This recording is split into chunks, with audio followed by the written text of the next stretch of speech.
Telangana high court bar council ఎన్నికల్లో ప్రముఖ న్యాయవాది రాపోలు అభినవ్ను గెలిపించాలని ఓయూ జేఏసీ నాయకుడు గడ్డం అశోక్ కుమార్ కోరారు.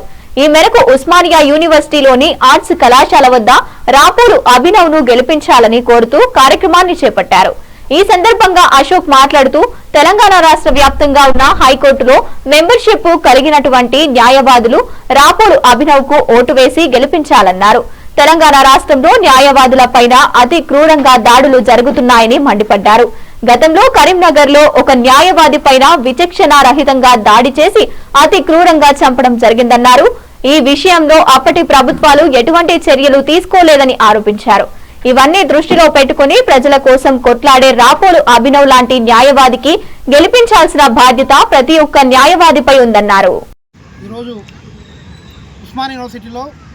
ఉస్మానియా యూనివర్సిటీ విద్యార్థి జేఏసీగా అదేవిధంగా ఉస్మానియా యూనివర్సిటీలో ఉన్నటువంటి ఎస్సీ ఎస్టీ బీసీ మైనార్టీ విద్యార్థి సంఘాల ఆధ్వర్యంలో జరగనున్న హైకోర్టు బార్ ఎన్నికలను దృష్టిలో పెట్టుకొని ఈరోజు రాపోలు అభినవ్ గారిని గెలిపించాలని తెలంగాణ ప్రజలకు, తెలంగాణలో ఉన్నటువంటి జూనియర్ న్యాయవాదులకు అన్ని కోర్టులో ఉన్నటువంటి బార్ అసోసియేషన్లకు విద్యార్థి సంఘాలుగా మేము పిలుపునిస్తున్నాం.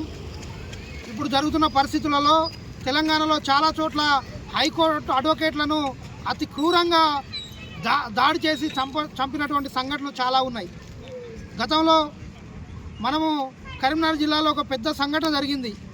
ఈ రాష్ట్ర ప్రభుత్వంలో ఉన్నటువంటి ముఖ్యమంత్రి కానీ అదేవిధంగా ఉన్నతాధికారులు కానీ జ్యుడిషియరీలో ఇలాంటి సంఘటనలు జరిగితే ఎవరు రెస్పాండ్ కాలే. అప్పుడున్నటువంటి పరిస్థితుల్లో మనకు రాపోల ఆనంద్ భాస్కర్ అన్న గారు ఒక న్యాయవాదిగా మనకు అన్న హైకోర్టులో కేసేసి న్యాయవాదుల పక్షంలో మాట్లాడారు.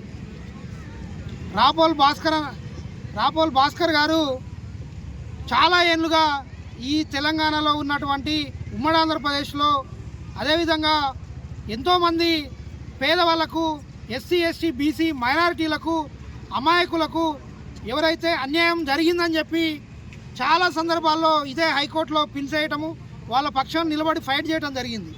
కాబట్టి మేము ఈ హైకోర్టు ఈ బార్ ఎన్నికలలో ఈ నిలబడుతున్నటువంటి అభినవ్ను గెలిపించి సామాజిక న్యాయాన్ని నిలబెట్టాలని యంగ్స్టర్ న్యాయవాదులకు పిలుపునిస్తున్నాం. గతంలో జూనియర్ న్యాయవాదులకు స్కాలర్షిప్ ఆప్షన్ ఇస్తామని చెప్పి ఈ రాష్ట్ర ప్రభుత్వం స్టైఫండ్ ఇస్తామని, అదేవిధంగా కొత్తగా ఎన్రోల్ అయినటువంటి న్యాయవాదులకు అవకాశాలు ఇస్తామని ఈ రాష్ట్ర ప్రభుత్వంలో గతంలో ఉన్న చైర్మన్లు ఎన్నో డిమాండ్ల ద్వారా ఎన్నో హామీలు ఇచ్చారు. తర్వాత వాళ్ళు ఎన్నికల్లో గెలిచిన తర్వాత ఆ హామీలన్నీ పక్కకు పెట్టి వాళ్ళ స్వప్రయోజనాల నిమిత్తం హైకోర్టు సిస్టాన్ని మొత్తం కూడా వాళ్ళ చేతిలో పెట్టుకొని ఎన్నోసార్లు హామీలు నెరవేర్చలేదు. అదేవిధంగా ఈ రాష్ట్ర ప్రభుత్వంలో గిరిజనుల మీద, ఆదివాసీల మీద దాడులు జరిగినప్పుడు కానీ, ఇక్కడ ఈ రాష్ట్ర ప్రభుత్వంలో జస్టిస్ జరగనప్పుడు ప్రభుత్వాన్ని నిలదీసి ఒక జ్యుడిషియరీలో ఉన్నటువంటి ఈ డెమోక్రసీలో 4 పిల్లర్లుగా ఉన్నటువంటి జ్యుడిషియరీ కూడా స్ట్రాంగెస్ట్ పిల్లర్. కాబట్టి ఈ ప్రజాస్వామ్యంలో ప్రజలకు న్యాయం జరగాలంటే జ్యుడిషియరీ అనేది మెయిన్. కాబట్టి ఈ అభినవ్ను గెలిపించి సామాజిక న్యాయాన్ని నిలబెట్టాలని విద్యార్థి సంఘాలుగా డిమాండ్ చేస్తున్నాయి. గడ్డం వచ్చి ఓయూ